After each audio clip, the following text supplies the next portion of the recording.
A mudança do prédio também foi um desafio, porque a antiga sede ela era bastante consolidada, né, de todo o histórico que tem, né, da CI naquele local, e realmente com uma história rica, né? E quando a gente resolveu mudar, exatamente por causa da infraestrutura do prédio, que não atendia mais todas as necessidades da ACI, houve um choque cultural, principalmente pelo pessoal mais antigo, né, que tinha todo aquele histórico com o prédio antigo.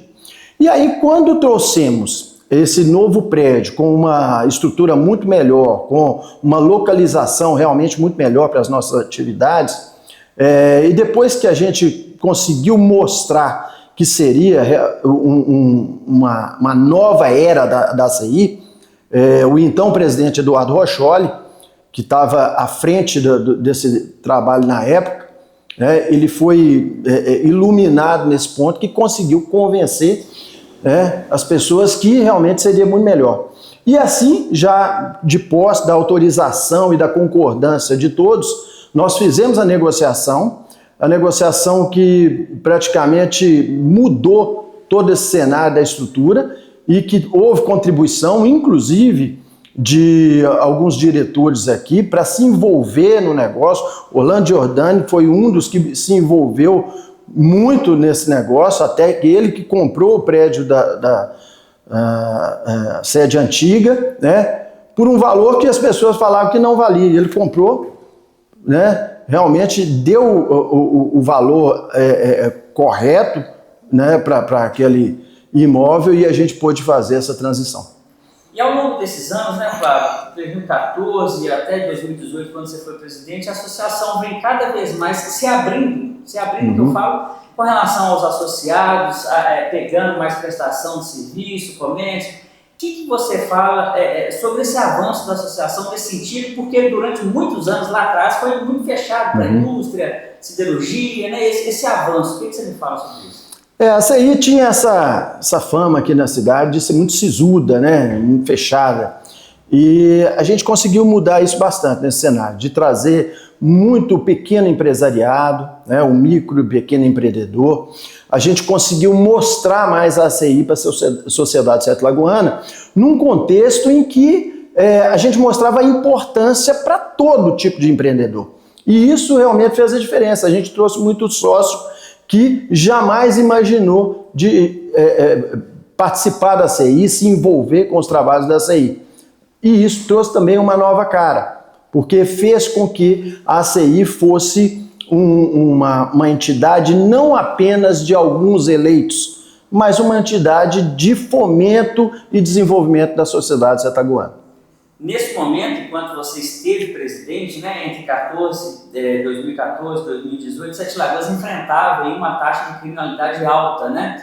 E a associação, mais uma vez, fez um trabalho importante nesse sentido, né, com a representatividade que tem. Eu queria que você falasse um pouco dessa atuação, porque foi um momento realmente muito importante, né, para a cidade e para a associação também. Nessa época, realmente, nós tínhamos aí um problema enorme, né? Essa taxa de criminalidade de Sete Lagoas era muito alta.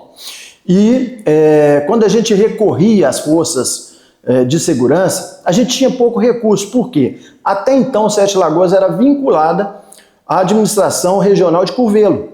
Então, até uma coisa engraçada, porque se tem Curvelo, que é uma cidade menor do que Sete Lagoas, e tinha a regional instalada lá, né, apesar da gente ser uma cidade maior. Então, nós levantamos essa necessidade. Na época, nós procuramos o então deputado Douglas Mello, que nos apoiou bastante nessa causa, verdade seja dita, e que nós fizemos várias reuniões, quantas foram as idas na cidade administrativa, para levantar todas as possibilidades, etc. E depois de algum tempo, não posso precisar agora, a gente conseguiu trazer a 19ª aqui para Sete Lagoas. E isso mudou todo o patamar, a estrutura de segurança da cidade.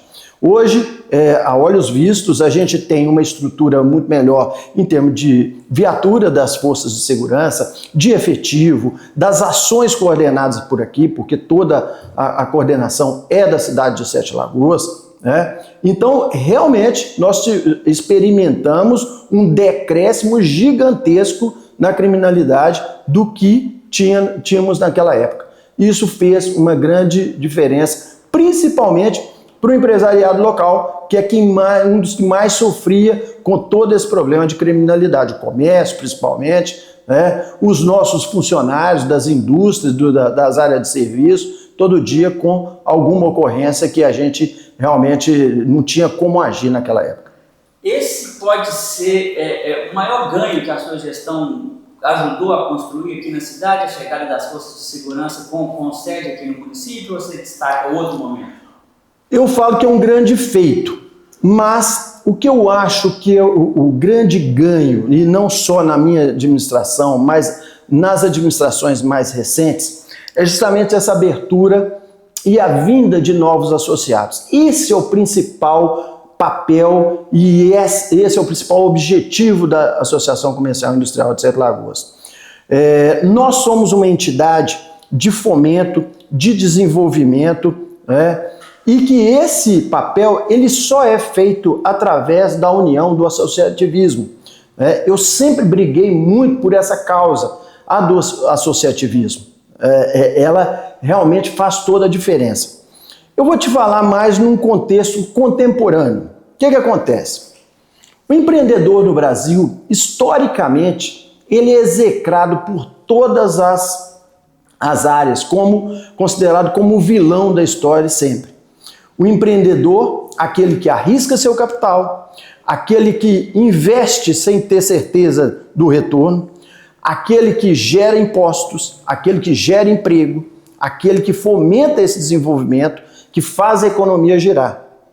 Então, o empreendedor, ele por natureza deveria ser aclamado por todos como realmente um cidadão que traz um bem para a sociedade indescritível, que faz toda a diferença na sociedade. Uma sociedade que tem bons empreendedores, que fomentam negócios nessa sociedade, ela com certeza ela é muito mais desenvolvida do que todas as outras.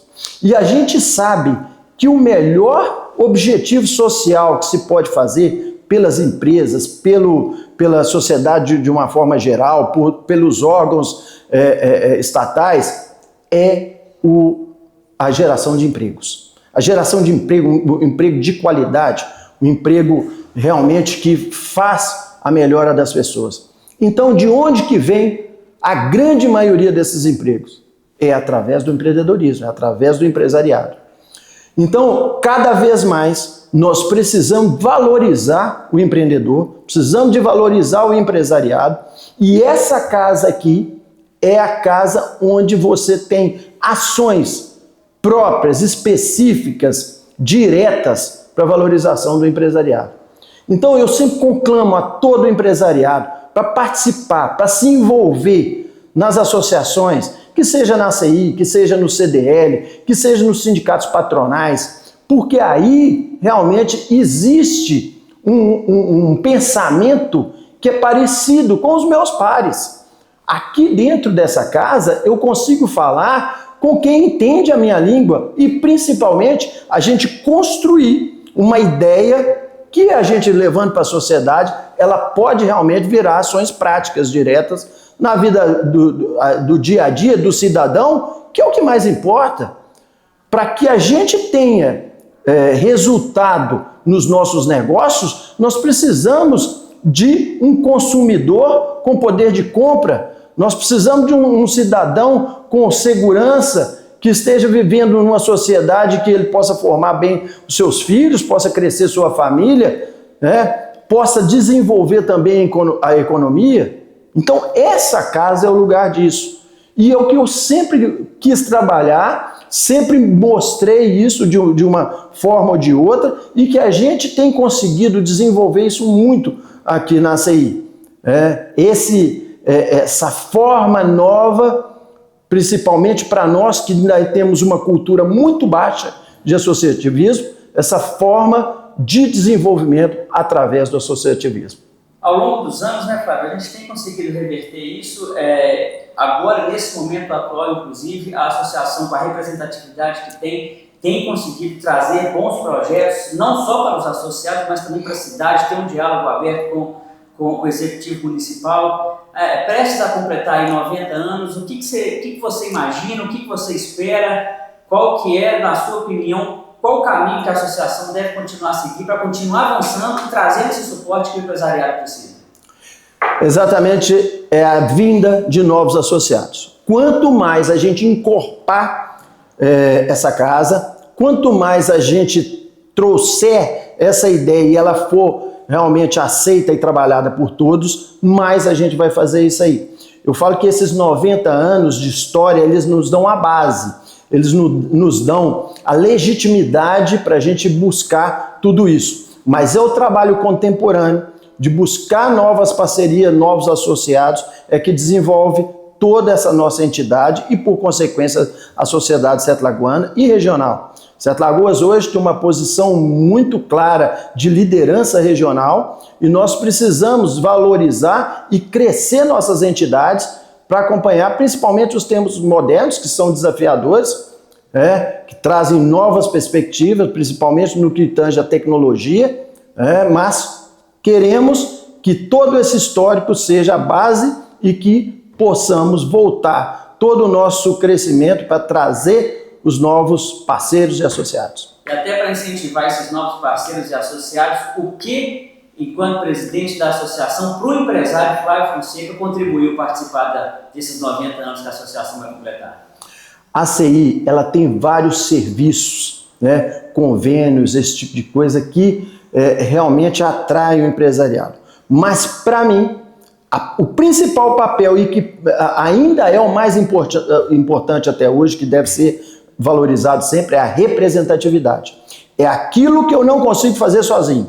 É aquilo que eu tenho um desafio e que através Flávio Fonseca, empresário, eu não consigo vencer, mas eu tenho uma entidade parceira que eu participo com meus pares e que juntos a gente pode fazer e modificar para todos. E pessoalmente, como que foi para o Flávio Fonseca, presidente? Pessoalmente foi um desafio enorme, porque até então eu era um líder de pessoas acostumadas a ser lideradas de alguma forma. Quando eu vim para a CI, pela primeira vez na minha vida, eu enfrentei liderar líderes. E isso fez toda a diferença. Fez toda a diferença porque as ideias elas têm que ser muito mais discutidas. Eu tenho que mostrar com muito mais clareza essas ideias para a gente trabalhar isso junto. Realmente surgem conflitos e você tem que trabalhar uma habilidade muito maior para resolver os conflitos, que aí a coisa não é de cima para baixo mais, a coisa ali é par e passo com todo mundo. Então, realmente, isso foi um desafio, foi um aprendizado enorme. Para mim, pessoalmente, foi o maior aprendizado que eu tive. Ao liderar líderes, você aprende muito, porque todos me ensinaram muito, e você aprende principalmente na questão de solução de conflitos, de apaziguar esses conflitos e de pôr as ideias para prosperarem dentro de uma energia única com todo mundo. Isso aí, para mim, realmente, pessoalmente, foi o meu maior aprendizado. Tem algo mais que você gostaria de falar? Agradecer, porque sempre que você faz algum trabalho voluntário, como é esse aqui, o voluntariado, ele te traz esse aprendizado e ele te traz um patrimônio, principalmente de network, desse relacionamento que perpetua por toda a vida, de aprendizado de coisas do dia a dia que eu fazia diferente, que as ideias dos colegas, dos pares trazem para a gente. Isso é muito enriquecedor. Então, muitas vezes as pessoas acham que aquilo vai ser um sacrifício, que ela vai perder horas da vida dela se dedicando a uma entidade que ela poderia ter esse tempo dedicado ao seu negócio. Lê do engano. Esse tempo é um tempo precioso de aprendizado, de enriquecimento, um patrimônio que eu levarei para o resto da minha vida. Perfeito. É isso? Beleza? Bacana, tá? Isso aí.